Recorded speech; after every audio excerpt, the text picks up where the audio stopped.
किसान संगठनों के साथ हम हमेशा रचनात्मक ढंग से, सकारात्मक ढंग से बात करने की जो कोशिशें हैं वो जारी रहेगी और हम बातचीत करने के लिए तैयार हैं। ये है भारत के कृषि मंत्री अर्जुन मुंडा। कहते हैं किसान संगठनों के साथ हमेशा से रचनात्मक ढंग से बातचीत जारी है और रहेगी। समाधान के लिए कोशिश करने को हम तैयार हैं। अब सवाल ये है कि फिर क्यों किसान सड़कों पर हैं? क्यों किसानों को ट्रैक्टर, ट्रॉली, राशन के साथ दिल्ली कूच करना पड़ रहा है? किसानों को क्यों पुलिस की लाठियां और आंसू गैस झेलना पड़ रहा है? किसान नेता कहते हैं कि चूंकि कानून दिल्ली बनाती है इसलिए दिल्ली पर चढ़ाई जरूरी है। किसानों की मांगें नई नहीं है। प्रमुख मांगों में से एमएसपी कानून की सबसे बड़ी मांग शुरू से हो रही है। सरकार द्वारा कमेटी बनाए जाने के बाद अब तक कुल 37 बैठकें हुई। मुख्यतः 6 बैठक हो चुकी हैं, लेकिन नतीजा शून्य रहा है।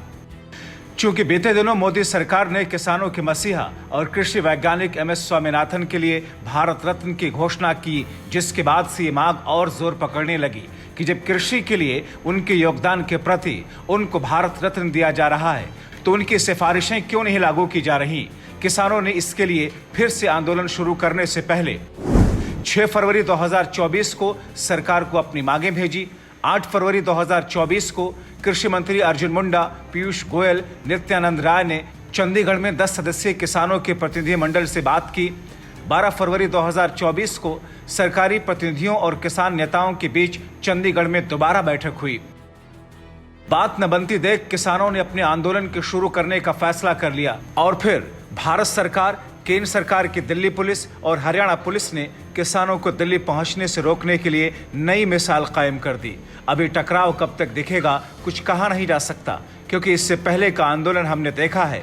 जहां तक किसानों की मांगों का सवाल है तो इनकी प्रमुख 12 मांगें हैं, मगर इनमें से 3 मुख्य मांगों की बात करें तो एमएसपी की गारंटी कानून, किसानों की कर्ज माफी, स्वामीनाथन आयोग की रिपोर्ट लागू हो।